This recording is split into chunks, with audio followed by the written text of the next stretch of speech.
So, hi everyone. Thank you for Hey, coming for Kwan. that second Hello. session of our discussion on general epistemology.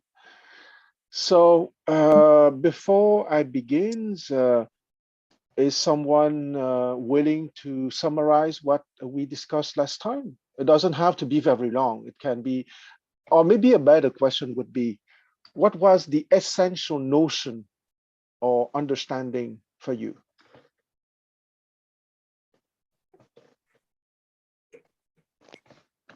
I got a lot Maybe, out of the video you posted.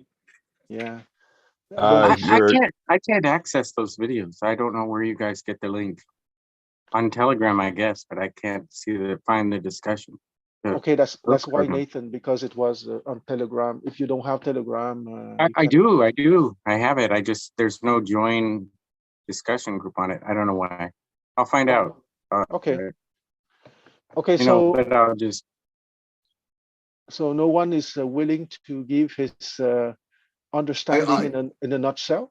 I, I think, in a nutshell, what I gathered was you're comparing like Plato and some of the Oriental terms. You're kind of like, oh metanoia. yeah, you're giving us like what the Greek terms were from what we learned from Plato, and then I think you're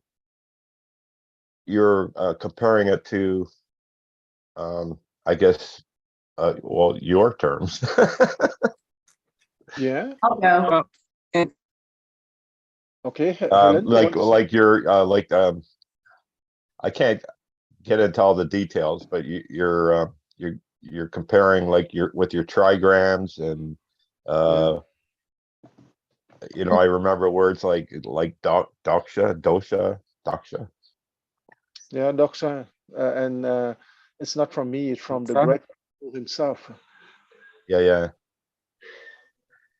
What I was going to say is it that means showing that all the cultures have the same have the same thought process, I guess, or just teaching from way back, and I thought that was pretty interesting.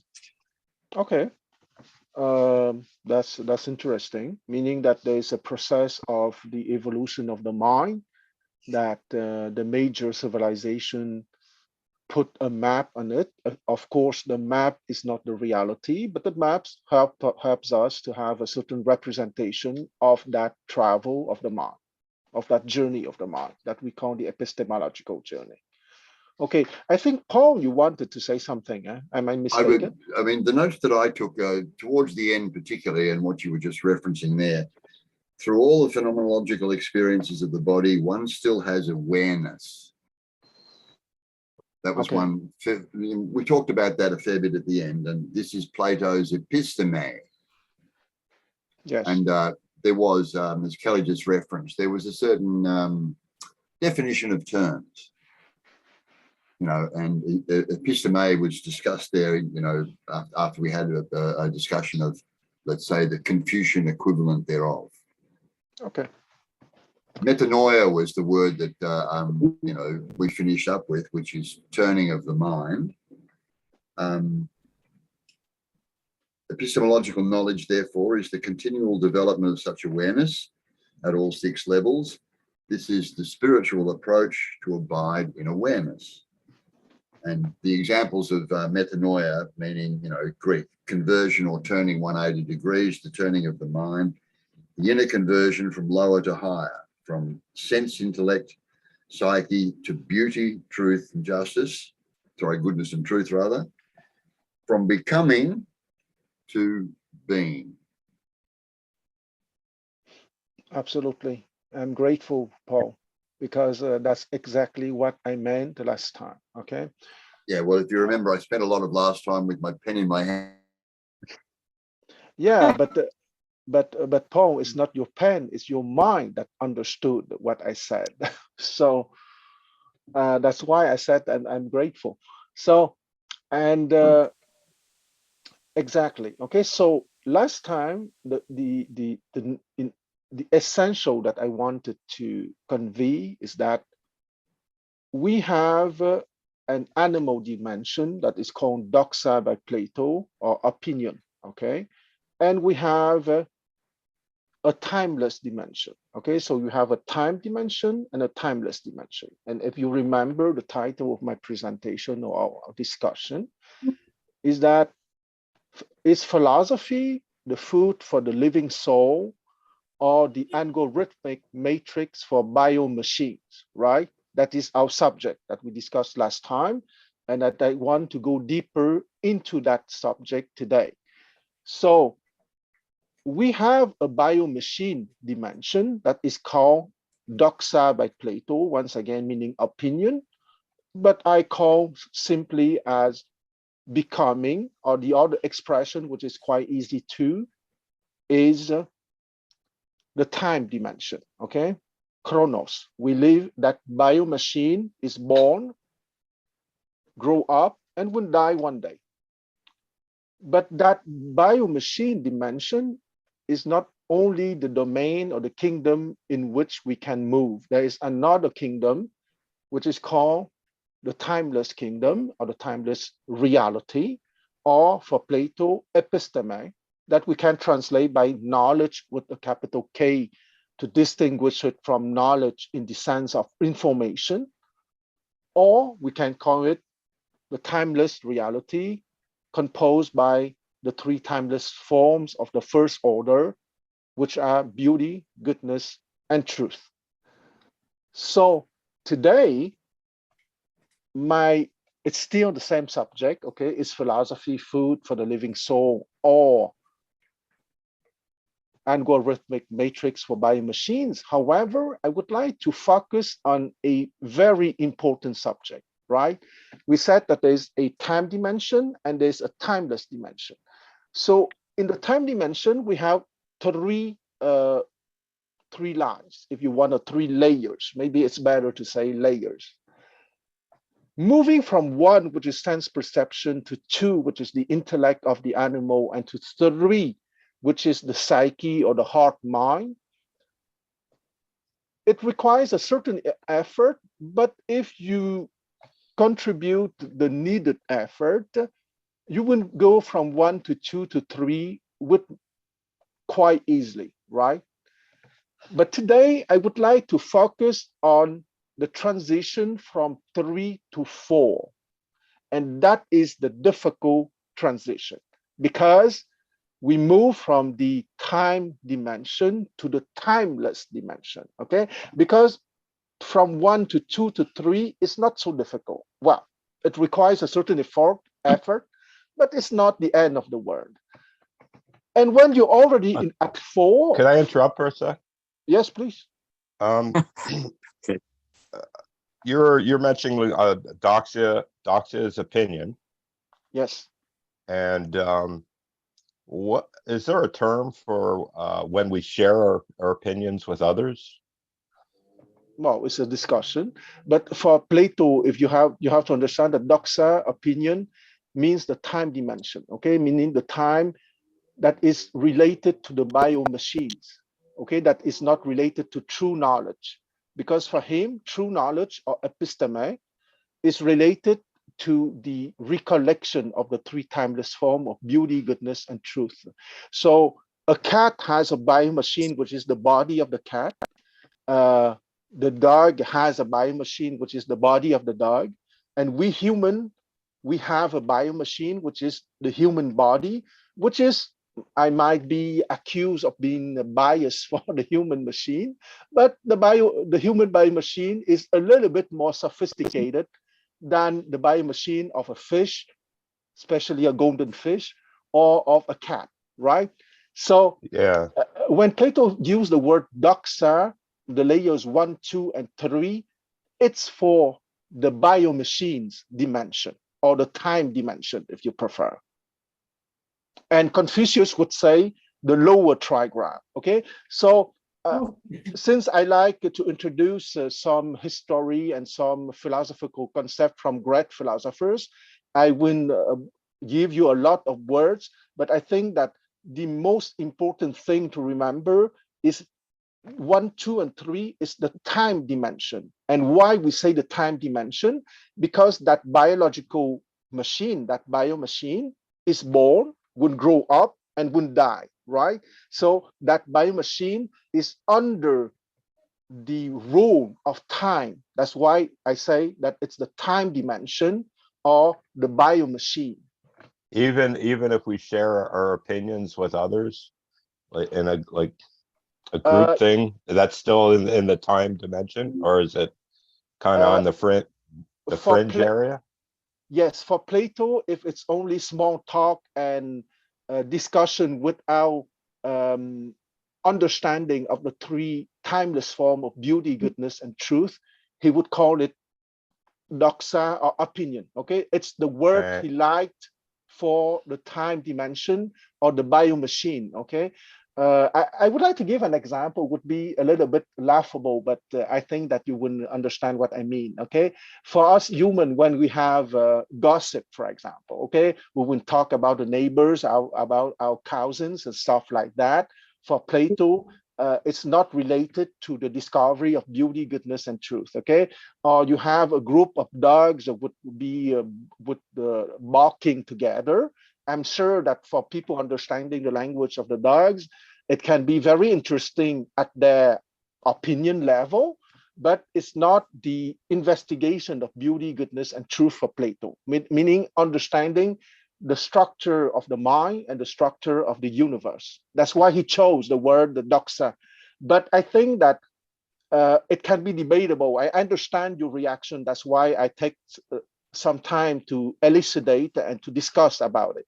But I think that the best three pairs would be to say the time dimension, the bio machine, and or becoming. Okay, I would say that those three are probably the most basic words. If I try to control myself and not to inundate your guys with all sort of words coming from own traditional philosophies. Okay, becoming, bio machine, or the time dimension. Okay, so I said that that dimension has three layers: the sense perception coming from your bio machine, the intellect coming from your bio machine too. Okay, because to give a very down to earth example, we have in our brain, in our human brain, two zones which are called the Wernicke area, Wernicke zone, and the Broca zone or the Broca area. Okay, those zones are not developed in cats, in dogs, or in crocodiles. Okay, so Right. their biomachines is not as developed as our biomachines, because thanks to those two zones in our brain, our human brain, we can understand articulated language and we can speak articulated language like Chinese, English, French, Spanish, etc. Okay, so that is the intellect, which is different for each animal species, of course. And at the third layer, we have the psyche. Okay, the psyche is, Is anybody else alive? Yeah. I am. yes. Why? Because people Oh, has been no. frozen. Yeah. Okay, okay. So Oh, we yeah, I was at the third layer, which is the psyche, and the psyche yeah. is the level collectively of the experts of your society, or individually of the third level is at the level where you can have a certain perception of beauty sometimes, right? So those three first layers, once again, is called the biomachine or the time dimensions. I will focus on those two expressions because I think they are the clearest to understand what I mean. And today I want to discuss, I will take the 2 hours today in our discussion to discuss the very difficult transition from 3 to 4, okay? But because that is the transition from the biomachines to the soul, okay? To the timeless kingdom, to the three timeless forms of beauty, goodness, and truth. And the timeless dimension also has three layers, And those 3 layers are 4, which is beauty, 5, which is goodness, and 6, which is the truth. 4 is also called the soul. 5 is also called cosmos. And once again, as I said many times, cosmos is not the physical universe. Cosmos is God's plan, okay, for the external universe and also for the harmony within us, okay? And it's here that if you want to use a Christian terminology, when the Christians say that the humans are in God's image, it's exactly at that level that you understand what to be at God's image means, and that you participate to the creation by your own creativity. And the 6th layer is also sometimes called the self. Also, I kind of gather from what you said before, 1, 2, and 3 is on a certain trigram, and 3, 4, or 4, 5, and 6 is the other trigram. Yes, you're right. That's the Chinese lexicon. Okay, 1, 2, Okay. 3 for the Chinese is called the lower trigram, and 4, 5, 6 is called the upper trigram. Okay, so the lower trigram corresponds to becoming, or the time dimension, or the biomachines. Okay, and the upper trigram 4, 5, 6 correspond to the timeless dimension, or the divine dimension, or the 3 timeless form of beauty, goodness, and truth, on what Plato called episteme, knowledge with a capital K, meaning awareness. Awareness of what? Of beauty, of goodness, and of truth, right? Because for people who live only in the animal dimension, in the time dimension, they can accuse you of being either a trickster, or that you are deluded, or you are a hypocrite. Okay, so if they don't have access to that timeless dimension. So that's why I want to devote the whole session today only to discuss the transition from 3 to 4, okay? Because that is the most difficult transition in the world. And if you succeed to perform, to finish, to achieve that transition, well, the whole universe opens to you, okay? So it's a question of life or death. It's a question of to be limited in your life to be a biomachine, or to live a life with a soul. Okay, so I think that even a certain person would say that it's a question of life or death. Okay, because if you are limited to the condition of buying machines, it can be debated that it's a kind of death after all. So before going further, do you have questions or reactions? No, just a quick one in terms of terminology again. Under the general heading of, let's say, God's plan and awareness, would a term that's often used, Matthew uses it a lot, for example, natural law. Yes, the natural law is precisely the law of the universe that you will discover when you will be in the upper trigram, in episteme. Okay, Yeah, and that yeah. one of those natural laws, and with an S, is precisely that hierarchy of consciousness, of awareness. Okay, we are a special animal species because we have an animal dimension, we have a biomachine dimension, is that we can go above the machine dimensions, and it's part of the natural laws that we as animal human species, we can go above the biomachine or the time dimension. And there are full of other natural laws. For example, when you reach beauty, goodness, and truth, you don't interact with yourself, and you don't interact with others and with the physical reality of your environment the same way than if you did not access to those timeless forms of beauty, goodness, and truth. And it's part of the natural laws too.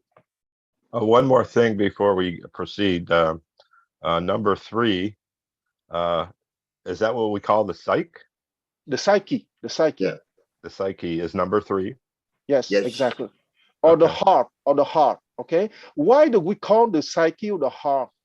Because the psyche is an inchoate soul. Okay, an inchoate means a not achieved soul. Okay, when I said last time that people who sometimes get access to beauty but did not have the time to achieve it completely, they have an incomplete soul or an inchoate soul, to use a fancy word. Okay, so the fancy word for incomplete is inchoate, meaning not completely achieved. And there's one word meaning an inchoate soul, and that word is psyche. Isn't there the myth? I should probably know this, but one of the Greek myths, right, is the marriage of the psyche and Absolutely. Eros. Absolutely, Dave. I can rely on you for that kind of stuff because Eros is also called love. Okay, there is a magnificent painting by a French classical painter called William Bouguereau, and the title of the painting is La psyché enlevée par l'amour, meaning the psyche raptured by love. Okay, and it's precisely the pictorial representation of that difficult transition from the psyche to the soul, from 3 to 4, or from the biomachine dimension to the soul dimension.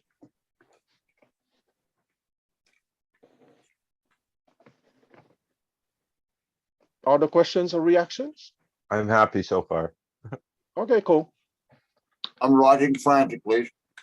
Oh, but you don't need to, Paul, since you understood what I said last time. Yeah. Sometimes it's good for me to take notes, though. I Okay, really liked your article. It was really helpful, very clear. It was good. really? Okay, cool. I'm Yeah, happy that yeah. the article was helpful. And if you want the words and so on, just refer to the article if you forget the words and so that kind of stuff, okay?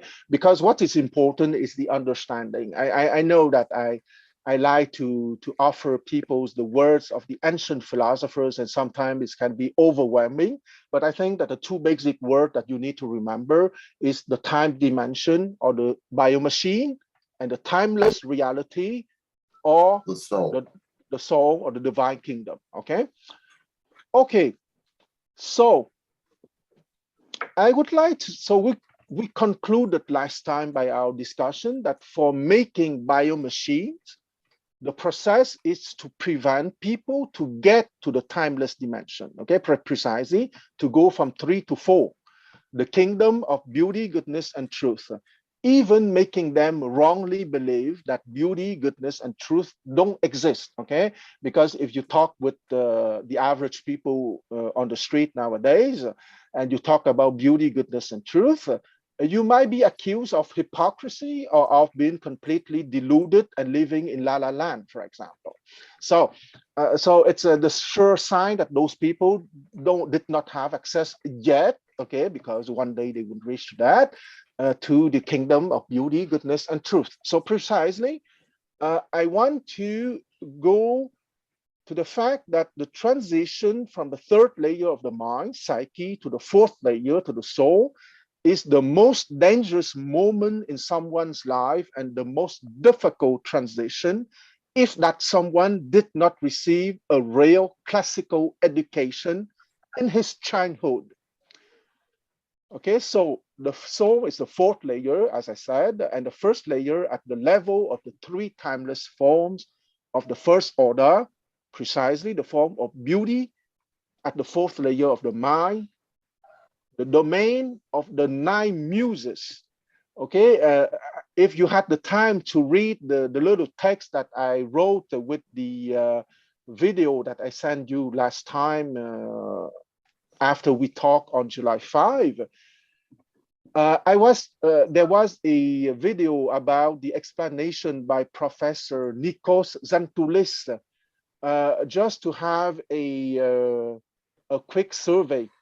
Who had the time to watch it? Because I have to take into account if there's not many people having watched it, I have to explain stuff. Okay, so I see that there's only one person having watched the video. Oh, no. I watched it. Okay, so okay, So 3%, excellent. Okay, Yeah, I let's. watched it. Okay, so 4%. Okay, so it's not bad. It's okay. So it's about 30% of the group. So it's not so bad. It's 30% is a good minority. So I would like to go to that minority, and I would like to ask if one of you four, do you want to say something about that before I give my speech? Well, they only mentioned the dance and the epic poetry. I didn't get the other ones because I started writing them down and that was it. No, that's true that in the video, the Professor Zantulis did not mention the 9, but I will talk about the 9, so don't worry.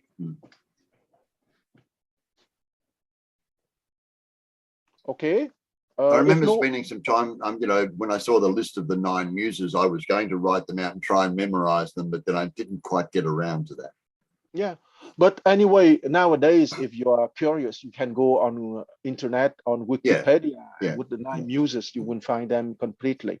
Okay, so before going further, I want to stress once again that it's a very difficult and dangerous transition from 3 to 4 if you did not receive a classical education in your childhood. Okay, a classical education is precisely also called a timeless education. Okay, an education that introduces you to the timeless dimension, or an aristocratic education, because if you receive that in your childhood, you would be because the children are naturally at the aristocratic level. Okay, and if you receive a classical education in your childhood, meaning at 3, 4, 5, 6, 7, 8, 9, 10 years old, it would be very easy for those children to stay in their natural state, which is the state of the aristocratic man. Okay, meaning in the divine kingdom or timeless kingdom spontaneously. It's more difficult when it is given after teenage or when you are grown up. Okay, let's say when you are 20 or older, let's say. It's not impossible, but it's more difficult. I want to go back to what a metaphor of the Republic that Nathan provoked, because you asked the question about the number 3 who would be the assistant of the plutocrats. Okay, and you ask, I watched those videos. yes, you Yeah. ask, are all of them assistant of the plutocrats? Okay, so I would like to remind the metaphor of the platform from chapter 7 of the Republic by Plato. So on that platform, the plutocrats are playing with puppets to manipulate people because the shadows of the puppets are projected on the wall. And some of the people newly freed would climb on the platform owned by the plutocrats, and some of those people would be seduced by the plutocrats to assist them in manipulating the puppets. But some would not be seduced by the plutocrats and would go their way to achieve the epistemological journey, going to stage 4, 5, and 6, okay, to the timeless kingdom. That metaphor is precisely the metaphor showing those who would be seduced to be biomachines, and those who would be strong enough not to be seduced to be biomachines and to go further in that development of the epistemological journey. And precisely, the ancient Greek said that a classical education, and my main presentation will be on the Greek explanation of ancient times, okay, but which is still valuable nowadays, because once again, it's a timeless education. So what was valuable 25 centuries ago is still valid nowadays, okay? So for the ancient Greeks, a true classical or true timeless education, a true aristocratic education is the understanding of logos and of musique. Okay, logos is the principle, And musique is not only music, okay? Because of course, when you hear musique, the most obvious English word that comes to your mind is music. And it's true that within the domain of musique or musiki, you have music, but it's not only music, it's the vast domain of beauty, or if you prefer, the vast domain of the 9 muses. And the muses are the 9 daughters of the Heavenly Father, because that's the meaning of the word the Zeus Pater, because that's how the Greek name the supreme God. Zeus Pater means the Heavenly Father. And of Mnemosyne. Mnemosyne is the goddess of memory. Okay, and if you remember, the classical education consists, the learning within the classical education consists precisely of the recollection of the timeless form of beauty, goodness, and truth. Okay, so it's not a surprise that the 9 daughters ruling over the domain of beauty are the offspring of the Heavenly Father, Zeus Pater, and of Mnemosyne, memory. Okay, memory of what? Memory of the timeless form of beauty, goodness, and truth, obviously. So maybe some of you would, I don't ask you to name the 9, okay, but do you remember one of the 9? Just for fun? I have dance, which Okay. is Yeah. Terpsichore or Yes. Terpsichore. Terpsichore. Okay, so you pronounce the R-E like R-E-E. Terpsichore. Terpsichore. Yes. And I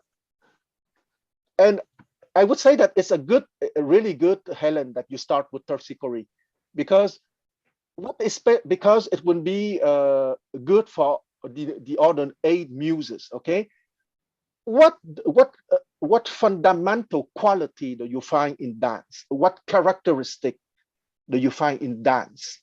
Well, you have to remember. Rhythm. Rhythm, yes, that's one. I mean, movement. Yes, but I would say movement, it would part of rhythm. Okay. You could probably put coordination into that group as well. Yes, coordination, but it would be in rhythm. Harmony. Harmony, yes. Okay, harmonic proportion, beauty, proportions. Okay, harmony, rhythm. There's a last one. Think to music. Think to music. Melody. Yes, rhythm, harmony, melody. Okay, that's dance, but it's not only for dance. It's also good for history, and I chose history on purpose because it's not something spontaneous. That harmony, rhythm, and melody also is relevant for history. Okay, and I I explain. think of the ancient poems as well. Yes, the Yeah. ancient poem too. Right. They would it was like rhythm and melody and harmony, the way they spoke it. Absolutely. And there are 4 muses who are related to poems. Okay, so music also has the 3 elements of rhythm, harmony, and melody. But I want to go back to history, okay? Because for the other 8 muses is obvious, but why history also has harmony, rhythm, and melody? Can someone explain it for me? Well, because the timelessness of the timelessness can inform into the recollection of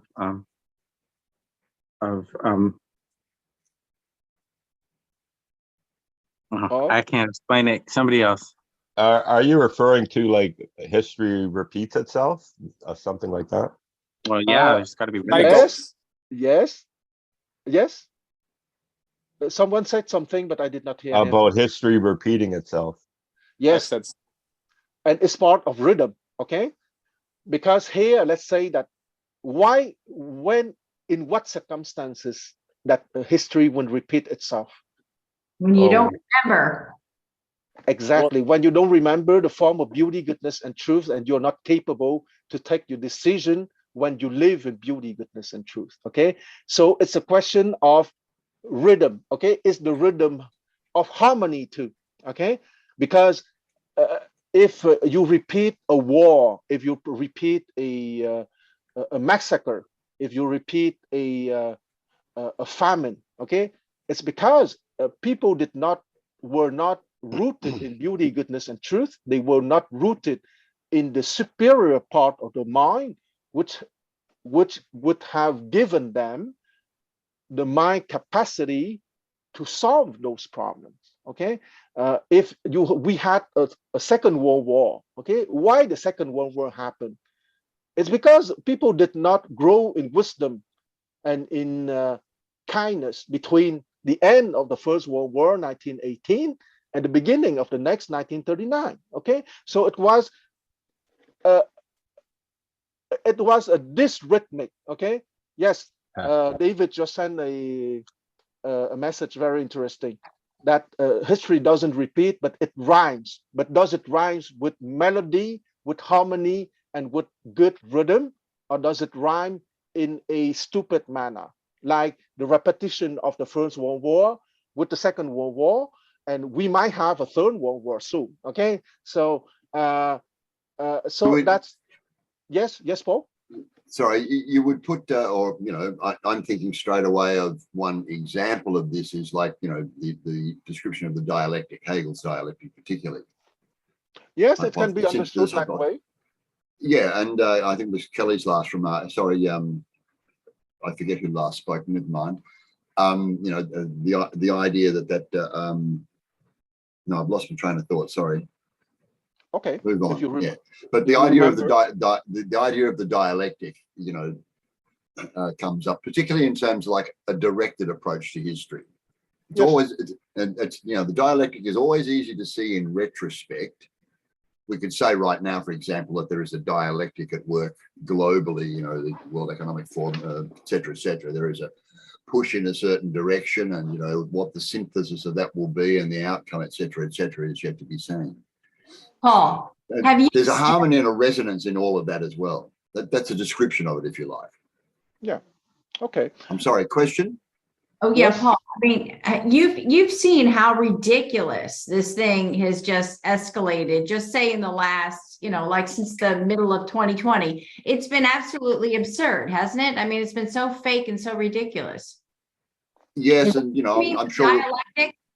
I'm sure we could all say too that it's frustrating because we see it so clearly and everybody else just misses all of it, which means it's almost like you have a fake reality and a reality coexisting, and you've got to wade your way through it as best you can. Yeah, that's for sure. But what I was referring to was, you know, the idea of motion, rhythm, harmony in history. One description of that, I don't want to say that it's really successful, but it's reasonably successful, is that notion of the Hegelian dialectic. Yeah. It expresses a rhythm, if you like. Yes, but the Hegelian dialectics, if it moves with the rhythm, harmony, and melody, it would bring us to a higher level. Okay. Yeah. I would not risk to pronounce the following German word, but it's written AUFHEBUNG. Okay, and most of the time that Aufhebung or something that resembles that, it's translated in English as synthesis, but it's not really synthesis. Okay, it's at the same time thesis, antithesis, and synthesis. It's the three together that would go to a higher level of consciousness if the people were rooted in beauty, goodness, and truth. But it can goes down too. Okay, so the spiral is not necessarily going up. It can be stagnant. It can goes down. It can goes up. Okay, so that dialectical process, we can use the understanding by Plato too. Okay, because let's not just forget that dialectikon, the Greek word used by Plato to characterize the mind of the aristocratic man, meaning the man at cosmos, means playful exploration. Okay, if you have the capacity to be in playful exploration in 1920, for example, it would not have finished with the Second World War in 1939. It's because the people were not capable to be in playful exploration, and they stay in the ruts of their own mind, and their own mind necessarily will reproduce the same thing and will reproduce a second world war, and maybe, I don't wish it, a third world war, okay, in the next years. I don't know. So Yeah. It can't be an exact repetition though, right? I mean, no, because I think that what Dave said 10 minutes ago is excellent. It's not an exact repetition, it's rhymes, okay? Yeah. Let's say that stupidity rhymes with stupidity. Do you agree? So, David asked if there's a distinction between a Platonic dialecticon and Hegelian dialecticon. I would say that Platonic dialecticon is more used in a specific manner to mean playful exploration. I would say that the Hegelian dialectics received the legacy of the Platonic dialecticon, in the sense that that dialectical movement of thesis, antithesis, and synthesis in spiral up, stagnant, or downwards, also has an element of playful exploration. And if it's there, it would be an upward spiraling, of course. And that's what we wish for, okay? And that's what at Rising Tide Foundation we want to discuss those stuff, because the only way for universal history to go in the right direction upwards is the production, if I may, maybe production is not a nice word, but let's say the creation of as many aristocratic men as possible, okay? Because the absolutely vital, essential, unavoidable ingredient for universal history to go in the right direction is the number of aristocratic men in a given society at a given time. And the fact that there is a world war is the simplest symptom of a lack of aristocratic men. That's it's as simple as that. Okay, I always comes back to my obsession, the aristocratic man. And to make the aristocratic man, and yes, once again, a fish rots from the head first, of course, from the rulers. And in an ideal society, only true democratic man and aristocratic man can be rulers, okay, in a true evolved society. It doesn't mean that we prevent the plutocratic man or the democratic man to live. They have the right to live at that level, but they cannot be among the rulers. They wouldn't be authorized to be among the rulers when they would become true aristocratic, become true democratic man and aristocratic man. Of course, it's an open oligarchy, okay, contrary to what is called a closed oligarchy, which is defined by the fact that you are born in a certain kind of families. An open oligarchy is based on your own effort, okay, so you can access to the class of the rulers if you have done an effort on yourself intellectually, but also your heart and also your mind and also your soul, of course. That being said, the ancient Greek education said that the 9 muses, what they are giving to you is precisely a melody, a rhythm, a good rhythm, the right rhythm, and a harmony within your mind, okay, at the level of the beauty, goodness, and truth, or if you prefer, at the level of the soul, the cosmos, and the self. And you have specific domains, and you have specific disciplines sharing in common melody, rhythm, and harmony that would help you to Excuse me. Yes. Are you relating beauty, goodness, and truth to rhythm, melody, and harmony? No. Beauty and Okay. goodness and truth is one thing, but rhythm, harmony, and melody are what we can do within the domain of the 9 muses to help us to go to beauty. All right, so they're not related, other than Well, they're 3. Yeah, yes, exactly. yeah, other than that 3, but they are related in the sense that they are the path for you to get to beauty. Okay, they are the tones, the instruments to get to beauty. How to get to beauty is to introduce or to remember harmony, rhythm, and melody within your soul. Okay, because I remind again for it's one of my catchphrases. Educare, education from some educare, meaning to bring forth what is from within, okay? And what is from within, beauty, goodness, and truth. But if you don't have it spontaneously, okay? If you were lucky enough to be born in a family that gave you a classical education when you were 3, 4, or 5, it would not be too difficult, okay? Because the Chai at 3, 4, 5, 6, 7 are natural aristocratic men. So giving him music, dance, poetry, history, and stuff like that would simply maintain his natural state, okay? But if you were not born in that kind of family and you reach to that classical education at 20, at 30, or at 40, at 50, Or it's not 70. possibly, and Yeah. it's not impossible, but it's more difficult and you have to be more focused, okay? So so that's why I want to explain that the main central ingredient to wake up your soul is to do stuff on the outside that are related to harmony, to melody, and to rhythm. Okay, and the ancient Greeks classified them or under the 9 muses. Okay, and once again, symbolically, the daughters of the Heavenly Father, Zeus Pater, and of memory, Mnemosyne. Okay, so symbolically, it's very strong that they are the daughter of the Heavenly Father and of memory, of recollection, of beauty, goodness, and truth. And you have the muse of music called Euterpe. Okay, I just mentioned them once. Okay, if you want to see their names, you just go on Wikipedia after our discussion. It's not very important. Music Euterpe.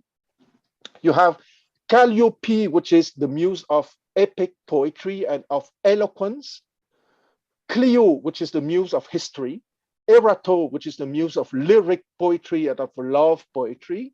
You have Melpomene, the muse of tragedy. Polyhymnia, the muse of sacred poetry and of hymns, religious hymns. Of Terpsichore, that Helen mentioned, the muse of dance and of chorus.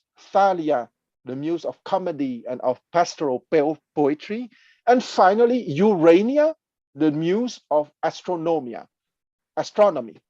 And I would say that I would put mathematics with astronomy, and I would put mathematics with music too. Okay, because in music and in astronomy, you have a strong mathematical dimension. So it helps if like you're talking about an individual like me or whoever, that it would help if say I was either a musician, like I played a guitar, or Yeah, I was like an artist somehow, like maybe a painter. absolutely. These things would help Yes, with because these. Sorry, I interrupted you. getting the rhythms and melody. I'm just thinking like someone who might be a housewife. Well, she can be someone loving reading history and thinking about history, for example. Right. Okay, you don't have to be a professional historian, but if you are someone fascinated, loving reading history or investigating history, it's not for the diploma, it's not for the title, it's for the evolution of your mind. I'm sure that there are professional historians who are completely dumb and stupid, and you have housewives who are much more advanced in terms of reflection on history than certain professional historians. So it's not a question of the title that you get at college or your position in society. It's your love for the subject. And they awaken that love in the children, which is arguably the most important, right? Absolutely, because as I said, and you're right to mention that, Dave, because children are naturally aristocratic men. Okay, let's say between 0 and 7 or 8 or 9. So if they are given that classical education when they are naturally aristocratic men, it would be not very difficult for them to go from 3 to 4. Well, I think of also like a rapper on the street, like they don't have a formal education, but they know how to like make their street, I don't know, the street poems. Yes, and here we are speaking of an achievement in the universe. Okay, so you have professional historians who are absolutely outstanding. Okay, and they are true aristocratic men too. Yeah, yeah. But you also have professional historians who are completely dumb, and they are the fake democratic man who would help the plutocratic man, for example. So here it's not a question of the social acknowledgement. You might be acknowledged by the society. Okay, as I said, they are professional historians who are outstanding and they are acknowledged by the society. But there are people who are completely unknown and they don't have a official position, or they are not acknowledged by a diploma given by a college or university. But still, their mind and their soul and their heart can be evolved because they truly study history and they truly uh, uplifted uplifted themselves to rhythm, melody, and harmony through the study of history. We took the example of history, but it could be comedy, astronomy, tragedy, sacred poetry, lyric poetry, epic poetry, eloquence, love poetry, etc. So what do you consider a classical education? Like, yeah, I mean, what do you, I mean, does it have to be like formal classical education, or could it be just, could religion kind of be worked into there to give some basis, I guess is what I'm saying. I mean, I don't know. I don't know what I'm saying. That's a difficult question, okay? But Okay. I knew people who were not born in upper class and who, by their reading, gave themselves a classical education. Okay, even if they did not have the family framework, or they were not born in the upper class or the upper middle class, and did not have the music teachers or the dance teachers or the poetry teachers, or name Oh, so what you you're want. talking about the real deal. Yes, and they were able somehow, they soul guided them to read the right stuff, and they gave themselves a classical education. They reached to beauty, goodness, and truth. Yes. Sometimes life works in your favor like that. I mean, little piece of history here. It's personal, of course. My education is somebody from a very working class family. Both mother and father working at a time when that was relatively, well, uncommon anyway in our community. And then taking advantage of changes in the society at a national level. In 1972, when Gough Whitlam was elected Prime Minister of Australia, shortly thereafter, all tertiary education became free. Now, I had done, a degree in economics, training to be a teacher kind of thing, first of all, but managed to get out of that one and resolved it satisfactorily, and had the chance, simply because the education was free now, to do the music degree that I did. And, all along the way, there were aspects, as well as studying music, for example, typical of any arts degree, it's not the only subject you're going to do. And most of my other subjects were in some way related to history, or in the first degree politics as well. So there was a kind of a classical education in the sense that universities then were not training grounds for, materialist ends. Everybody's looking for a job and a qualification and a bit of paper that can wave in front of an employer. It was really about trying to teach students how to think. I mean, maybe, guided in a certain direction, which, there were times I had a lot of issues about that, particularly in the economics degree. But nonetheless, it was a case of presenting the material to you in a classical form. In other words, here are the books, the original writings, go and read those, not somebody's interpretation of them, then we'll talk about it. And that I mean, even at that stage, things like Latin, for example, and Greek were still being taught at universities. Absolutely. And those, once again, we are all conspiracy theorists here. The fact that Latin and Greek have been removed was part of the dumbing down process, okay? Because if you understand the two basic languages, Latin and Greeks, for most of the languages in the West, it means something, politically speaking. The- And even some of the Latin that was taught, there, a lot of this terminology was not in there.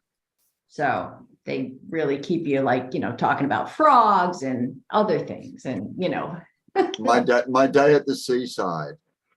Yeah, yeah. Well, I'm not against going to the seaside, but I understand what you mean, Paul. Okay, keeping It, you it was at- a lesson from a French textbook. It was like page 1. That was the first thing we started learning about. My day at the seaside. Anyway. Yeah. Yes. Of course, we have to give a certain importance to the time dimension too, but it's very, how can I say it, revealing of a society that when a human being, meaning between 0 and 9 or 10, is in the natural aristocratic state, is not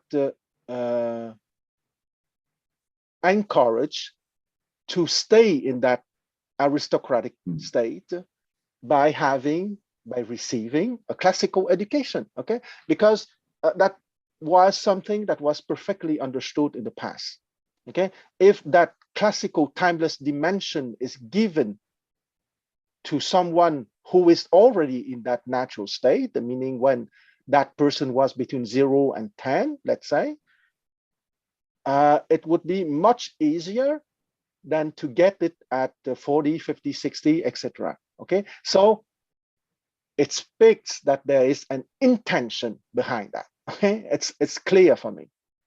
Mhm.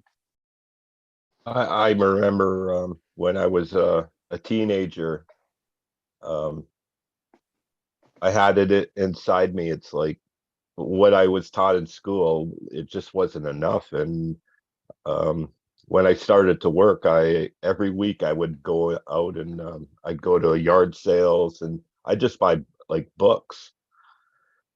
And every week I'd buy like one book. And over the years I've accumulated a lot. And I'd kind of self-taught myself. And Exactly. but it was something within me that I had to do it, and where the rest of my family, they just thought I was a freak. Kelly, I agree with you because a lot of the things that I've learned just in the last 6 months from you guys, not learned, but like you've validated a lot of thoughts that I've had, even from being young. It starts young, and you Yeah, just sure. don't know of these things because they're very logical and they're very strong feelings. And I'm just saying that it's good to know you're not crazy, I guess. Yeah, you're not alone. Yep. Far from it. There Yeah. is one useful parable that I've been thinking of that I feel touches on that. There's the seed on the side of the road, right? Because sometimes we wonder, why do some people seem to hear a certain voice while others don't, right? Like that's clear that you run into certain people and they're clearly, it's not the same thing, right? There are different wavelengths. And I mean, we could theorize and there are many mysteries, or we can hypothesize many different reasons for that. And probably many of them are valid in different cases, but the seed on the side of the road, right? Some of the seeds fall on the side of the road and they get stuck in the sand or in the rocks. And so they never can actually grow roots. And the sun ultimately kills them. Others fall in the dirt, but let's say the dirt's not fertile. I think that was one of them. And so it doesn't actually bear fruit. Some of the seeds actually make it into the earth, right, into the fertile earth, and they can actually grow roots, and they develop. But there are different. Not everybody hears the word, we could say, the logos, and that's a mystery. I mean, or we could imagine that everybody does, but if we're trying to be strategic, I can't help but think one has to be looking for people who are are receiving the word or wish to receive it. Just the thought. That's so true, David. But then again, remember Pythagoras, he, I guess, I don't know if it's true, he was like a vegetarian, because he didn't want to, he felt like the soul in that animal would one day grow and stuff like that. So he was respectful of all types of I different don't want to stages. hear that. I don't want to hear that. I like steak. Dude, I eat steak, okay? I'm just saying. I come Just from to- Australia. We grew up with meat. How about you? How about you, I Quan? mean, Are you a we vegetarian? had so many herds of sheep back then. I mean, lamb and mutton and things like that. And I come from a working class family, but for example, every Sunday we would have a big leg of roast leg of lamb, baked potatoes, the works, etc. That would be Sunday lunch every week, even for working class families.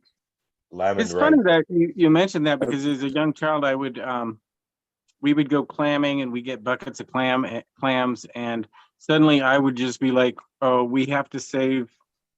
I would really feel, oh, geez, they're gonna die, and we're not necessarily doing a good thing here with all these poor clams. And so I would take, when I name her Margaret, and I would run and I'd save her, just one, and when we take the rest of them.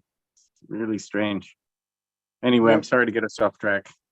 No, it's part of the discussion, because let's not forget harmony, rhythm, and melody. Okay, so our daily lives is part of that harmony, rhythm, and melody. Mm. And so, two words to remember: logos and musique. Okay, logos is the principles. Okay, the beauty, goodness, and truth. Okay, in the timeless dimension. But musique is the epistemological journey to go to beauty, goodness, and truth. Okay, so if you think that epistemological journey is too long because it comes from episteme by Plato, well, you have another word to replace epistemological journey, which is musique. Okay, which is maybe nicer and softer to say than epistemological journey. Musique, and musique, not only music as understood in music in English, even if music is a big part, but everything that will give you rhythm, harmony, and melody within your song. Okay, and it's the vast domain of the 9 muses, because once again, it's the transition from 3 to 4, which is the most difficult. But because once you're in 4, it's a question of time that you will reach 5. It's a question of time that you will reach 6. Okay, so the most important thing that has to be taken care of in a very careful manner, precisely, is the transition from 3 to 4 by the path of musique to go to beauty, goodness, and truth, and that is the most important. The rest is more about different things. So I would like to have an interaction, okay? Just to be sure that because it's not the fact to add more stuff that is important, because nowadays with Wikipedia, if you want to check certain stuff, you can do it easily, okay? And just see how you evolve in your philobabble. So we just said that we have the biomachine and we have the upper dimension. Okay, you have the biomachine and you have the upper dimension. You have the timeless reality, okay, of the soul, or the timeless form. Okay, often I would be the biomachine and the timeless forms, but it's okay. What expression could be used to just to have a kind of drill, if you want? I'm not sure what you're saying. Yeah. Okay. We Is said it that there is a lower dimension and a higher dimension. Okay. Yeah. One pair possible is the biomachine and the timeless form. Okay, biomachine for the lower dimension and the timeless form for the higher dimension. Can any one of you suggest me all the pairs for those two dimensions? material and immaterial? Yes, Yeah. material, Open, immaterial closed, is good. Yes, open, closed. yes, yes, yes. I go with magnetic field and dielectric field Okay, sometimes. okay, Dielectric being. okay. Flesh and spirit. Okay. Before I forget, material, immaterial is the way of speaking of Johannes Kepler. Okay, he would say, Being and becoming. yeah, no, it's not exactly his word. He would say congruence and Incongruence. No, and knowability. Yes. Okay, because congruence for him, knowability for him was, if I have to explain what those knowability meant for him, knowability meant harmonic proportions in the immaterial and non-localized mode. If you remember, once again, the expression I love, immaterial in non-localized mode. Okay, so it's the harmonic proportions, but the harmonic proportions you have at the higher dimension, the higher kingdom, that's the harmonic proportion in immaterial and non-localized mode. Okay, that's the higher dimension or reality.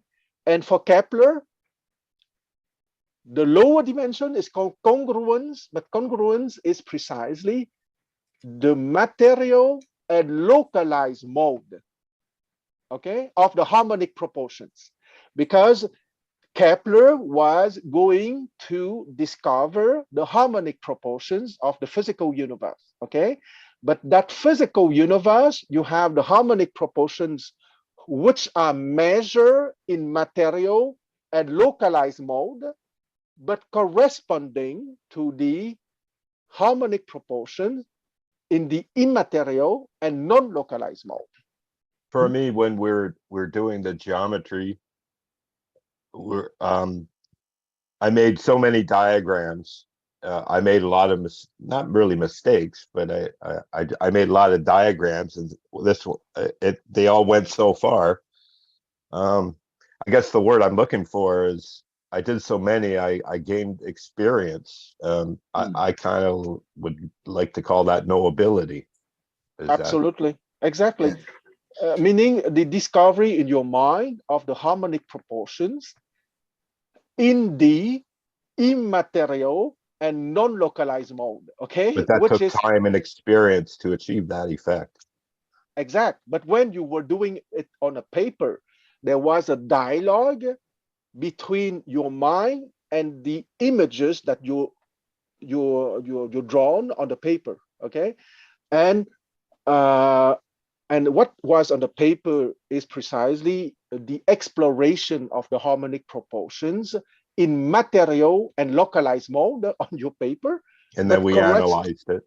Yes, but corresponding to the harmonic proportion, which are timeless and which is expressed by Kepler as the harmonic proportions in immaterial and non-localized mode. Okay, the famous expression I love so much. And So his timeless and non-localized mode are the same. So he uses non-localized mode as the word timeless. Is that what you're saying? Absolutely. Okay, absolutely. Okay, because when I read that's cute. Okay. yes, and it's very important because that is precisely the perfect practical illustration that there is a communication between the time dimension and the timeless reality. Okay, because what he discovered with the laws of planetary motions are the harmonic proportions in material and localized mode, okay, on the paper, but also in the solar system, okay, because the solar system is material and localized, Or right? what about matter and energy? Material and localized, because since we understand that E equal mc2, material energy is only another form of matter. Or So matter and like wave motion? it's also energy. So it's in the order of the time dimension of its material. It's that's why I never say matter or energy. I always say space time energy matter, STEM, space time energy matter, Yeah, I because always had a those stuff problem are with that, together. the word Yes, space time. energy matter.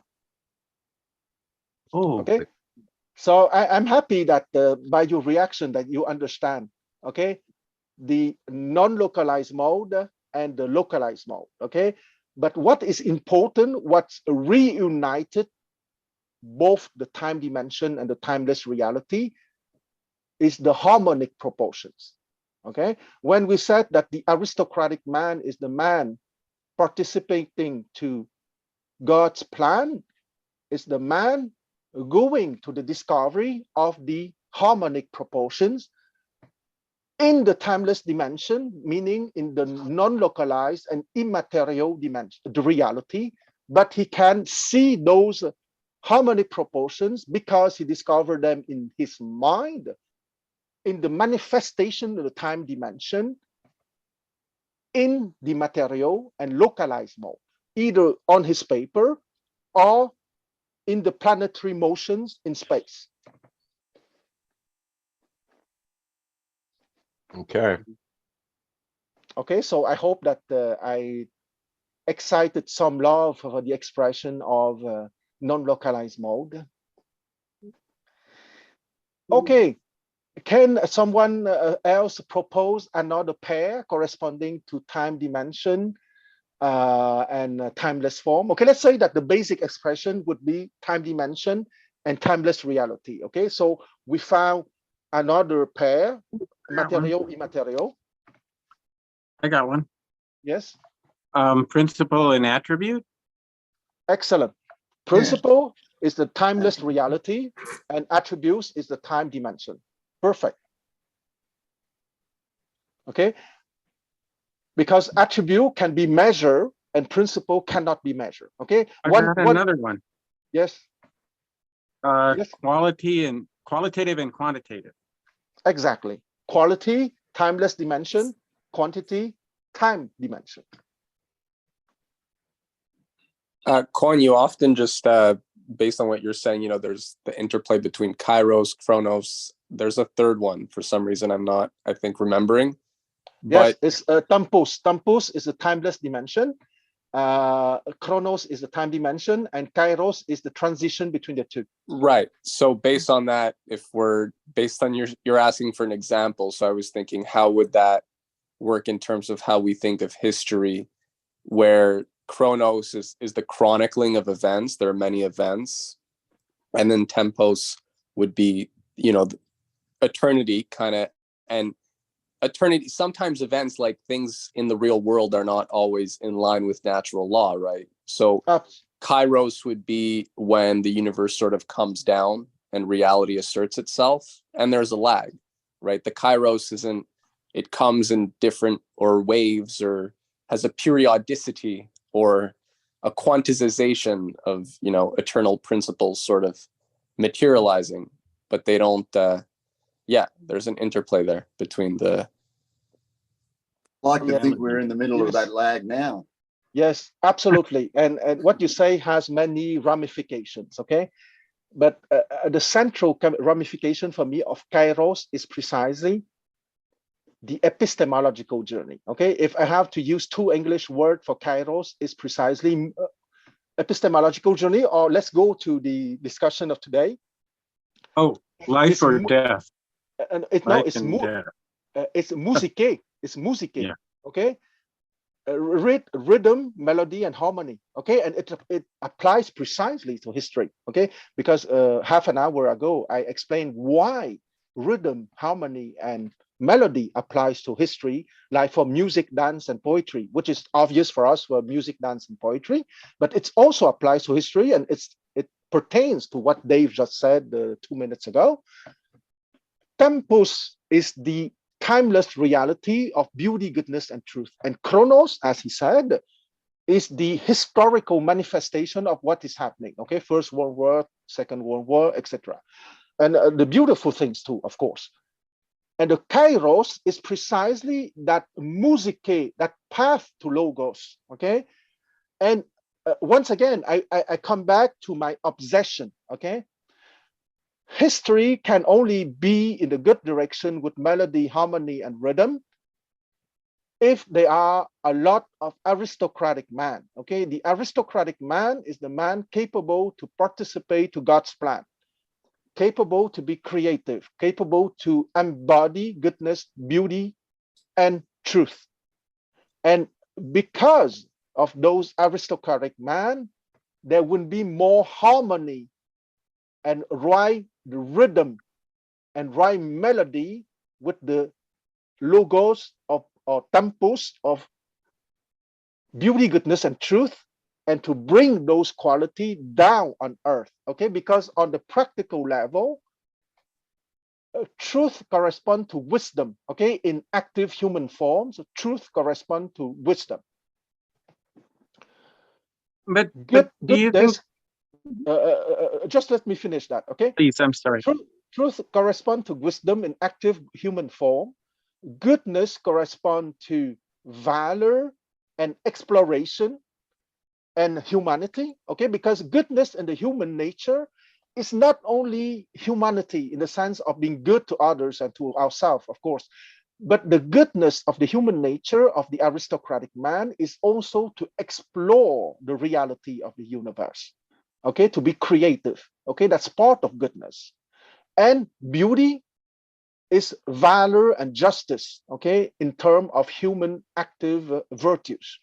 So the kairos dimension in universal history is precisely that musike, that epistemological journey, that timeless education, that classical education that would bring down, not bring down, but that would put in the, that would make people remember, activate beauty, goodness, and truth in their soul, their heart, and their mind, but that would be expressed as wisdom, creativity,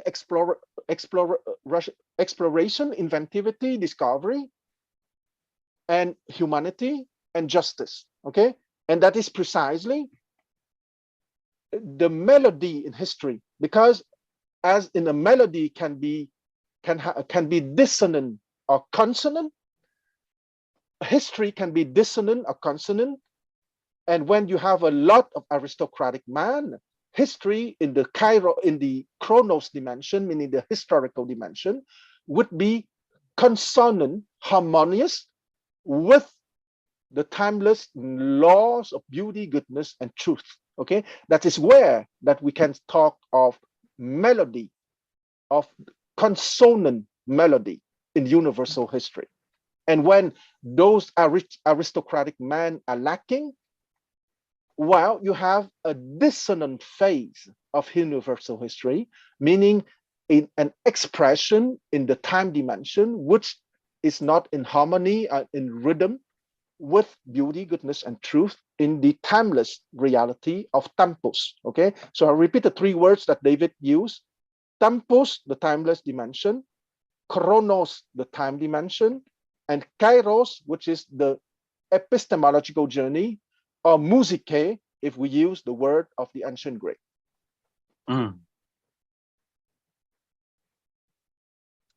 That was fantastic.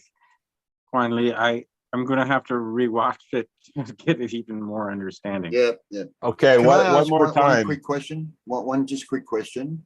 Yes. In that little discussion there, Kwan, you mentioned three little things here. In terms of truth, you described it as wisdom in human form. Yes. In terms of goodness, one aspect of it was to explore the reality of the universe. Yes. And then you gave another relatively simple script for beauty. What was that? Justice. Justice, that's right.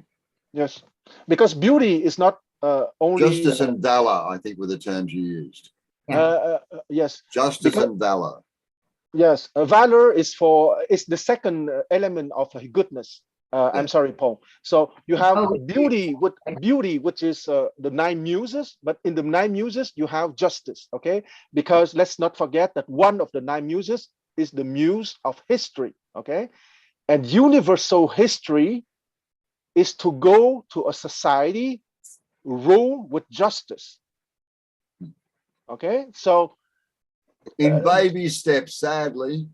yes, but that is the relation of the muse called Clio, the muse of history, and that the core essential of her teaching, of course, once again, like the other eight, melody, harmony, and rhythm, but her specialty is justice. Okay, and for goodness, you have two dimensions. You have the dimension of humanity, okay, being good to yourself and to others. But the other dimension is part of the goodness of the human nature, because the human mind, the aristocratic human mind, is naturally good because that aristocratic human mind is naturally prone to playful exploration. And that playful exploration, of course, will bring discovery, inventivity, creativity, of course. And And finally, wisdom, which is correlated with truth, of course. I mean, you just described it's not just a theoretical thing. It's absolutely necessary to participate in the nine muses. Oh, yes. Oh, yes. Too, is what you're saying. Well, if there's only two things I want you to remember after our discussion today, are the two words, logos and musique, okay? Once again, logos is another way to say timeless dimension of beauty, goodness, and truth. And musique is the journey of the mind, the heart, and the soul to beauty, goodness, and truth. Okay. And when you are capable to embody beauty, goodness, and truth, it is expressed at the human level as justice, playful exploration, humanity, and wisdom. Well, in the parable of the sower, there's lots of rocky areas and all of these things, and these things are laws that are built into that material that are to be moved to the gosh darn it, the timelessness. Yes, to the timeless dimension. Exactly. Yeah. To tie it in. So even when the seed is in the rock, that hey, it may be a challenge, but that is a vital information. To tie it into your definitions, Quan, because I was thinking about, that was the last thought that I had on that. This is where the definitions of the plutocrats, the fake timocrats, and these things apply, in the sense that, I mean, there are seeds that will be stuck in the rocks, or, you know, get caught right in the vines. That was the other one, or the thorns. And in a sense, we could say that these personality types are, if we're trying to make a connection, I guess they're the plutocrats or the democratic men, you know, like, unfortunately, if that's their basic self-image and they refuse to change, then they are those seeds that don't make it to the fertile soil. Exactly, because the fertile soil is precisely the timeless reality, as you understood, Dave. So the seeds that did not bloom, if you want, are the seeds that were stuck in the time dimension, that are biomachines. Okay, because let us forget the title of discussion. Okay, philosophy, is it the food for the living soul, or algorithmic matrix for biomachines? Okay, so the seeds who did not develop themselves to their full achievement stay biomachines rather than living soul.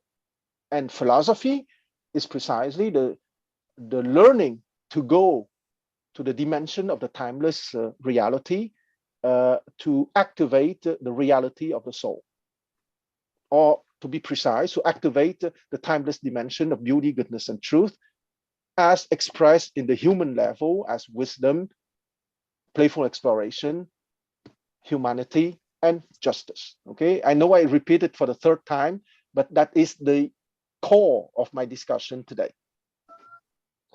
We When like you say, it.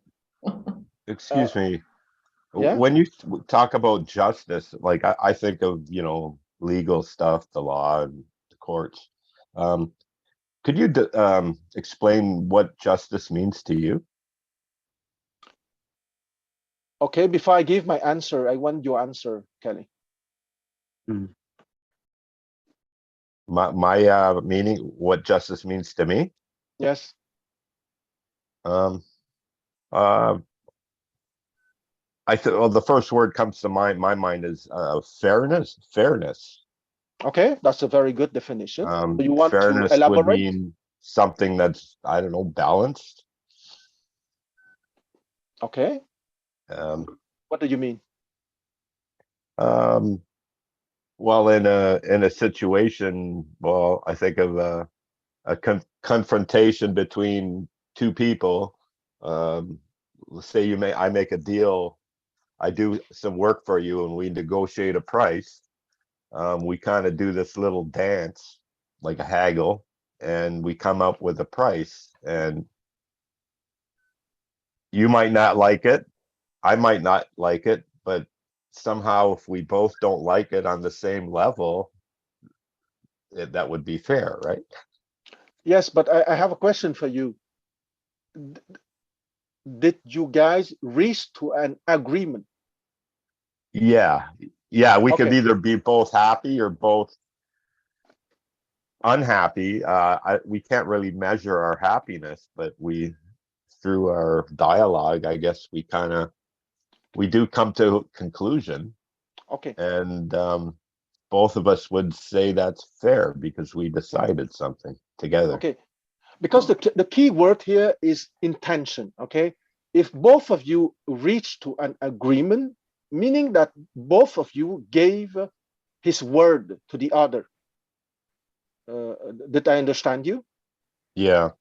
Okay, if both of you gave his word to the other, it means that the universal law of beauty would ask both of you to respect your word. Yeah, we'd have to be both honest about it. Yes. You know. And that is justice precisely. It's beauty. Okay, because you you cannot preach justice, or you cannot preach fairness. Okay, it's something that is natural in your soul, that you would not do something that you feel ugly. For Okay, instance, I mean, so if I, sorry, go ahead, Nathan. no, you go ahead. I'll just Okay, I listen. just want to repeat that the foundational reality in our soul of justice is that we don't love ugliness, that we love beauty. So that's naturally, if both of you gave his word to the other, the natural path of beauty is to respect your word that you gave to the other. Mhm. And another Yeah. word comes in there. I don't know how it fits. Is the word value? You know, Yeah, like you can't put a value, like, you know, it's like saying, like, what is a dollar really worth? Like a dollar might be worth something, might not be worth anything to you, but it might be worth like so much to me. yeah, but it's not a number. Okay, you could have reached to an agreement of 10 billions. Okay, Yeah. the principle is that you gave your word to the other, and the other gave his word to you, and you had an agreement. And And if you're truly in the timeless dimension, you would be guided by beauty. I feel And we both have to be equally, we have to feel the same emotion, wow, like a balance. the problem is that in life, you might be with someone not having beauty in his soul. Okay, so Right. it's part of being streetwise, because let's not forget, it's not because that you have beauty, goodness, and truth in your heart, your mind, your soul. that I'm assuming that that we all have this in us, but it's that not true. but that doesn't mean that you are dispensed to be streetwise. Okay, it's part of your responsibility to gauge the other. Maybe the other doesn't have beauty in him, and he would not be prevented not to respect his word because he's not prevented to do something ugly. Okay, He those, tries to recognize it. Yeah. yeah, in simple English, those are called the shameless people.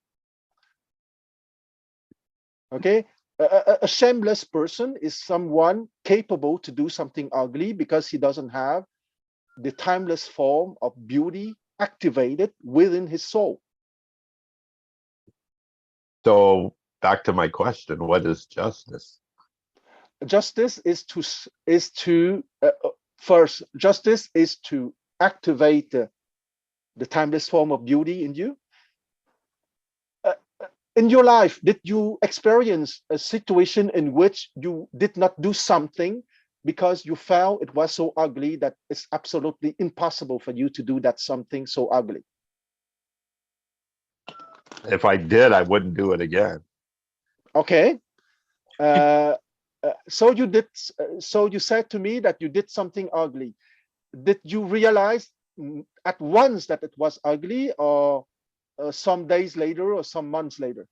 I don't know. It would depend, I guess. I was when I was thinking of justice, I was referring more to, you know, when I grew up, like I never had a traditional job. I became an artist. I work with wood. I would sand floors and stain and finish them and make them beautiful.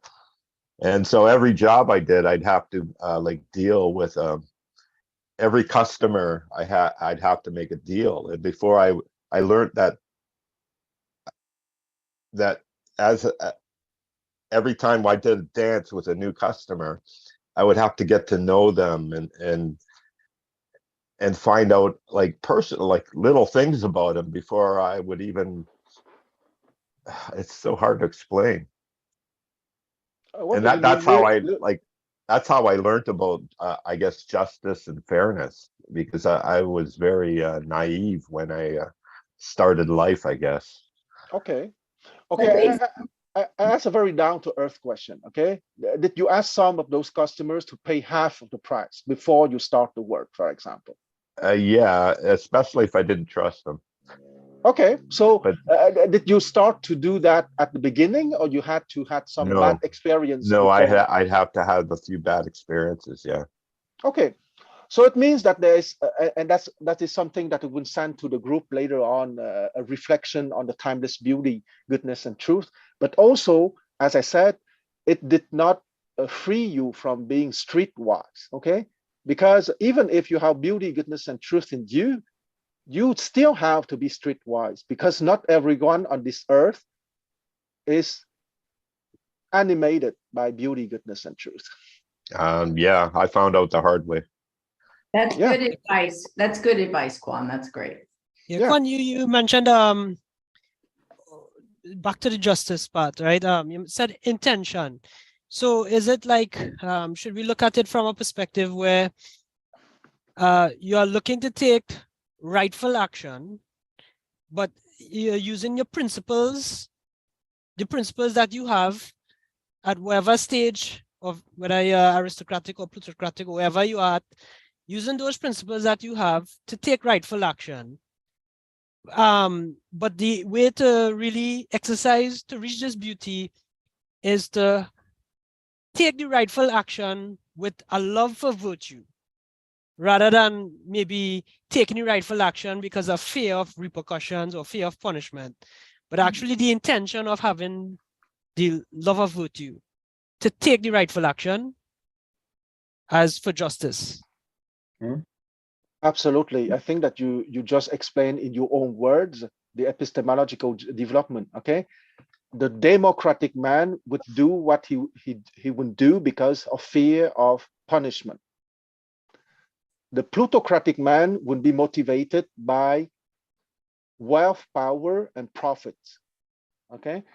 And the fake democratic man would be motivated by the appearance of justice. And only at the level of the true democratic man, the number 4, if we use 1, 2, 3, 4, 5, 6, that person of a development having beauty being activated within his soul would do what he would do because he was motivated by beauty, by justice. So it depends of the level of epistemological development that would push someone to do something, and only him knows that.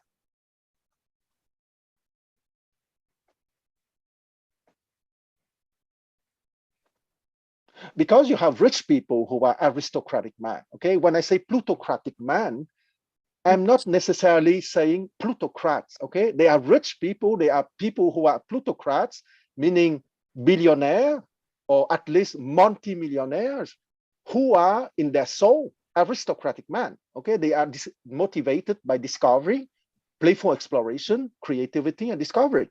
Okay, and they are poor people who are plutocratic man. Okay, because here we are speaking of the mind, the soul, and the heart. We are not speaking of the social station of someone. Okay, and they are rich people who are a true plutocratic man too, meaning that their social station of plutocrats correspond exactly to their mind, soul, and heart of plutocratic level. But they are plutocrats who are aristocratic man. So that's why I don't say plutocrat. I say plutocratic man. Okay, it's a qualification of your epistemological journey. It's not a qualification of your social status. And then there are the devils. Yes, I would let you speak about them, David. Shakespeare famously said, right? Hell is empty. All the devils are here. Yes, Such right. a great line. Very beautiful metaphor. That idea of billionaires and rich people as being, aristocratic, man, I can't help think of a lot of the 17th and even 18th century and earlier to some degree, where most of the discoveries, or many of the discoveries that formed a lot of progress in science and our understanding of the universe on many, many levels, was done by people who were wealthy, not necessarily billionaires, but wealthy enough to afford themselves the luxury of not having to work. And natural philosophers, I think, is the history. I don't know. Yeah, so they had time to think about. Yeah. Yeah. Okay. Well, that's Without also having a bu- right? That's They the had the importance. luxury of time. Yeah. and the interest. I mean, but with the interest and the luxury of time, it meant they actually could get results. And a lot of our knowledge, let's say the better side of science was done by people like that. Yes. And so I'm happy that we had the time to discuss it with Jonathan's question. Okay, because never mix the social status of someone with his epistemological development. It's not necessarily a perfect match. Sometimes it's a perfect match. Okay, you have plutocrats who are also plutocratic man, of course. So I have a question. So try to put it into words. So with the situation that we have right now, where things are lopsided, you got a lot of bad people and not good people, if will it fix itself naturally? Like, will nature intervene and fix this either by awareness and awakening, or I mean, I kind of feel like it's things are going to change. The right people will get on top, and the bad people will get below where they belong. And I would just jump in and say I really think it's happening now. Right, and I Yeah. would agree with that too. And so I guess my question to Quan is there something that you were taught, or is there some history where, I guess, I mean, is God going to intervene? Is nature getting intervene? Are we going to become aware and do the right thing and intervene like a majority of people? Like, I guess that's my question. What do you I think? could say something about this. Okay, go ahead. I was here to study Vernadsky, and he taught that as the world develops, there is a progression over time that is there's this I don't know what the word is, but life, whatever's living, is progressing. It's growing. And so the answer to the question is, yeah, things have to get better, but we might not notice it. Okay, but before I give my, okay, go ahead, Nathan. Okay. Can you make your point first, and then I'll go, because I wanted to No, talk about. I want to hear your point first, and I would ask. I would Okay. ask after. I would ask Okay. Helen for her hypothesis. Okay. So if we have a dialect. Oh, Helen wants to say something. What? No, I'm listening. Okay. If we have a a primary, if we have the sun increasing the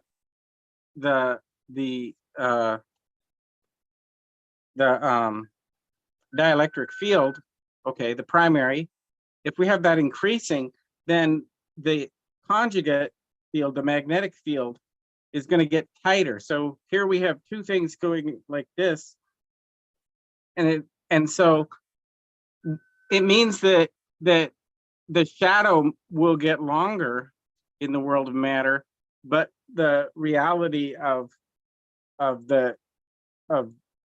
epistemological journey will get closer to the dielectric field. It's tighter. See, it gets tighter. Okay, And I will keep this in mind. Helen, do you want to give your hypothesis before I suggest mine?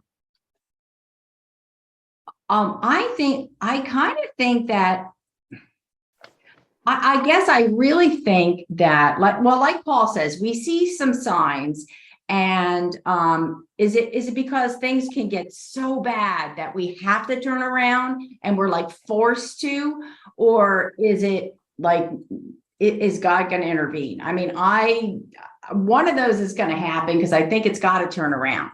Okay, that's all I'm saying. Go ahead. Okay. I will give you the long answer by sending to the Kepler group an article that I wrote recently, and it's called The Everlasting Civilization. Okay. And that in that article, I discuss how would be a civilization that would last forever. The nutshell of the answer is how within that civilization, the classical education or the timeless education is given in the right way to everyone, or as many people as possible. Okay, because I would like to remind the three words that they've used. Tempus, which is the timeless reality of beauty, goodness, and truth. Chronos, okay, chronos, I think that you recognize the English word chronology in chronos, okay, meaning the historical time, so the time dimension. And how could we influence the time dimension is to bring beauty, goodness, and truth in the time dimension. But how to bring beauty, goodness, and truth in the time dimension?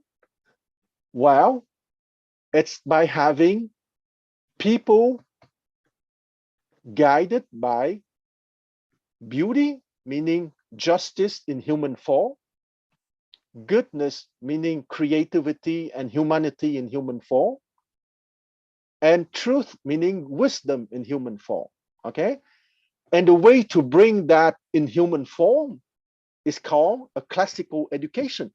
Okay, or classical is also called timeless, a timeless education. Why do we call it timeless? Because it's about the timeless form of beauty, goodness, and truth, which are translated in justice, valor, creativity, humanity, and wisdom. Okay, the virtues of the aristocratic man, making them capable to handle the whims of fate, okay, the events that are happening. Okay, when I said that stupidity rhymes with stupidity, when the Second World War happened 20 years, about 20 years, 1918 to 1939, so 21 years 21. later, that stupid rhyme happened because there were not enough aristocratic men preventing that rhyming a second time of a world war. I have a question. Yes, please.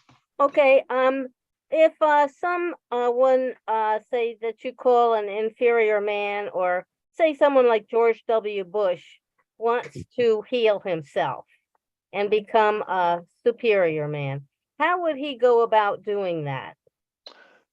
Well, Reincarnation. Sorry, I couldn't help that one. okay. Okay, well, let's say that reincarnation is one acceptable answer. Are there others answers? George Well, W. Bush. He's been soul searching, doesn't he? Yes, I'm sorry, I did not hear you, Nathan, and I did not hear you, Helen. Nathan, what did you say? Oh, so she said George W. Bush. Yes, okay, but That's the second one, the son. okay, The yes, second, the son of W but or whatever. the father was brighter, but he had other problems. Okay. Yeah. They're all the same. Helen, what did you say? Yeah, he was a I said- sinister son of a bitch. I said he had to do soul searching, soul searching. Okay, but the question is, how would it be possible for someone like him? So give practical answers. Okay. Okay. He would looks have at to- what he did. He looks at the decisions he made, and he sees, number one, that he just did what his dad did before him, and it didn't work out with his dad, and it didn't work out with him. And he sees all the people that died, and he actually reflects on that and says, "Oh my God, I did made the same mistake." Well, Nathan, you are speaking of someone having a soul. Okay, are you sure? And he can practically look at the results. I'm Well, not sure. I'm not she's sure. I don't think he can either, but you know. She's saying that he is reflecting at this point, like, Yeah. I need to do something different. I think that's what she said, like how he would do it. And what you're saying is that he needs a classical education, or at Yes. least that's what he needs.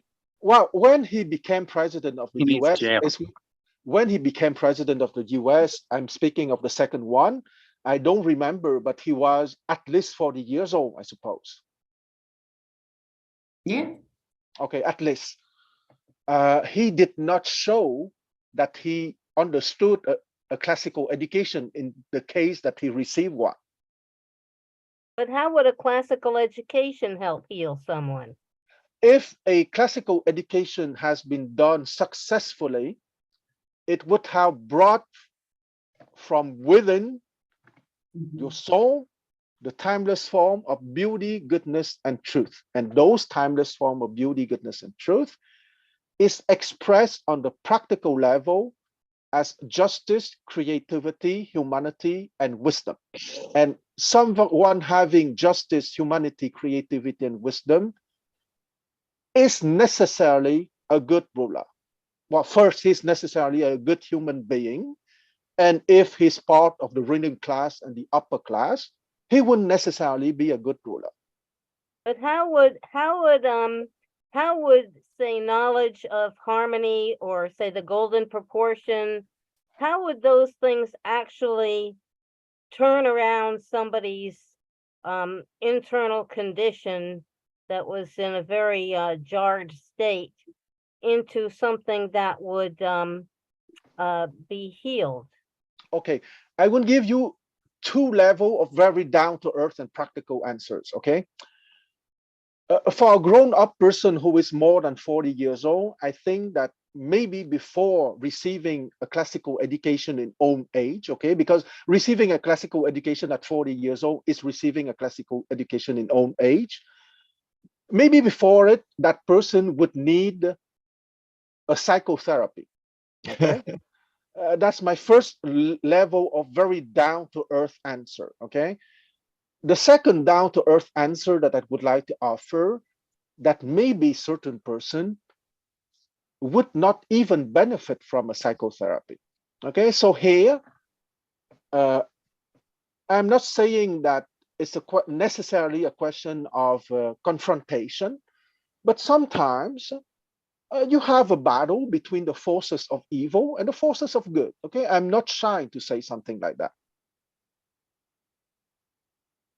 I think, even some of the, I guess maybe I'm just being naive, but I think that even some of the worst people, when they see some of the, I don't know, the interweaving and the beauty and the connections, I mean, maybe they would have an epiphany and be like, oh my gosh, I didn't realize that this is Yes, reality.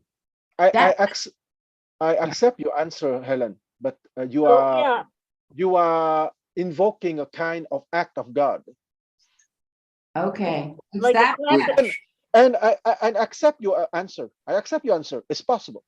like a think that, classical we, education which could evoke an epiphany. Yes, it's a kind of act of God, and it is yeah, I mean, it's perfectly acceptable. But Paul, what do you want even to say? sorry, even something as simple as you know, I mean, Helena's referred to it. You know, I have a certain optimism that right at the moment we are kind of on that curve upwards, if you like, in terms of more and more aristocratic thinking people, at least. Maybe they're not at the end of the journey, but they're on the way. Have awoken as a direct result of events of the last few years, but you know, for a lot of threads going back prior to that as well. And a lot of it simply has to do with access to information, as you were saying, the internet, the ability to go looking and searching and find for yourself and see what others are thinking, and you know, formulate better ideas about your own, you know, inner self and your beliefs, etc., and your understanding of the world around you and history, all of those aspects. Yes. So I would say that there are inner forces that could possibly transform someone. That's for sure. From the act of God through psychotherapy and through a classical education given or received in old age, or there can be external battles between the forces of good and forces of evil. They are degenerate societies. Okay, let's not be shy to say that kind of thing. They are societies who are so corrupt that it's very difficult to make a difference if there are no external interventions. And as someone said earlier in our discussion, the fish rots by the head first. And I would say that there are people who would have still enough soul in their reality that would choose to go on the epistemological journey. But once again, you have to be at a certain level of soul activation, if I may use such an expression, to have a self-reflection of what you have done. Sorry. I guess so then everything's got to get really, really bad. And then maybe the average people will start seeking something different. And there's probably no hope for the leaders at this point. Yes. This, Well, this like is where Irene? this is what I mean by being a little bit more optimistic. I would simply change one word in the sentence you just spoke, Helene, to you know, being more positive. I actually feel that rather than that, you know, it's something that might happen, it's something that's happening now. Mhm. That there is a Yep. kind of awakening, if you like, and there's an impetus behind it, precisely because what we've been through is about as bad as it can get in the eyes of, you know, many, many, many millions of people around the globe now, and that number is simply growing. Absolutely. Do any of you know the work of Dr. David Martin? Oh, is he the guy with the bow tie? Yeah.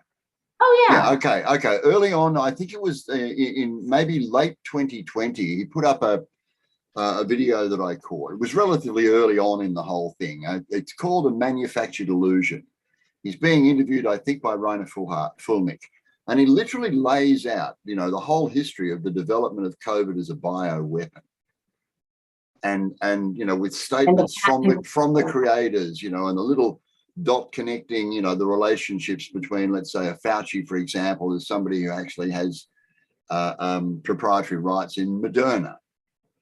Yeah. You know, I mean, or the whole trail, you know, a very big one. Okay, when that one first came out, I'm not sure what the audience was, but it probably got 500,000 hits over the course of 12 months. Now, 2 weeks ago, he presented a European Parliament citizens inquiry. Okay, something that's only just been set up. The audience for him on this occasion was 15 million people. How Isn't that many? amazing, eh? How many? 15 million. Okay, so from, let's say, late 2020 to Yeah. 2 or 3 weeks ago, to go from, again, approximately, I'm not sure on this number, but around 500,000. That's a lot of people, but still nowhere near enough, to 15 million now and growing all of the time. This is what I mean when I say that I think we are starting to see, if you want to call it God's influence, I don't care. I don't care what the descriptive term is, but there seems to me to be a wave in the right direction because we've reached a kind of a critical mass. The number of people and the amount of effort and energy that they're expending one way or another, even just through what we do here, for goodness sake, to create a greater awareness and a willingness to act on that awareness in whatever manner that you think is appropriate, especially in terms of dealing with others. But to me, there is this feeling now that wave is starting to take off. Okay. I think that Paul gave a very interesting answer. The level of awareness, of personal awareness, and of collective awareness. It plays a role. Okay, it's part of episteme. Okay, if you remember, Helen, you asked last time, or you gave the answer to episteme, meaning knowledge. Okay, but knowledge not in the sense of information, knowledge in the sense of awareness. So that's definitely a very interesting factor. Yeah. We still have 5 minutes, so I would like to, if the people have something absolutely vital they need to express, please take those last 5 minutes. I don't have anything else to add, and I just want to say that it has been very fun, the 2 sessions we had together, and I think that it was a good occasion to not only to study or to see, to revise the philobabble, but also some very basic understanding of general philosophy and of epistemology. So thank you for having being there. Thank you. I've got lots of notes to refer to, mate. Yeah. I spent much of the whole time there just trying to quickly copy down things you were saying. So I could just add, like what we were just talking about there. There's like Matt was saying, there's like a natural law, and we're talking about the George Bush thing. There's a pendulum that's swinging, or some kind of like harmony that in the universe, and at this point, the pendulum is swinging to the other side. It's as part of a natural law, like. I think that is absolutely I very good. I just want.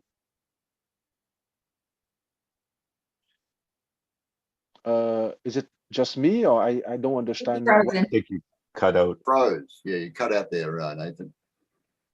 Oh, okay. Well, thank you for giving more and more impetus for aligning the epistemological journey with truth, beauty, and goodness, because it's very necessary for it's just so necessary for personal growth and for the benefit of everybody. Yep. And it's very inspiring. And one thing I did want to say was that the conjugate between the magnetic field and the dielectric, the magnetic field gets smaller as the primary field gets bigger.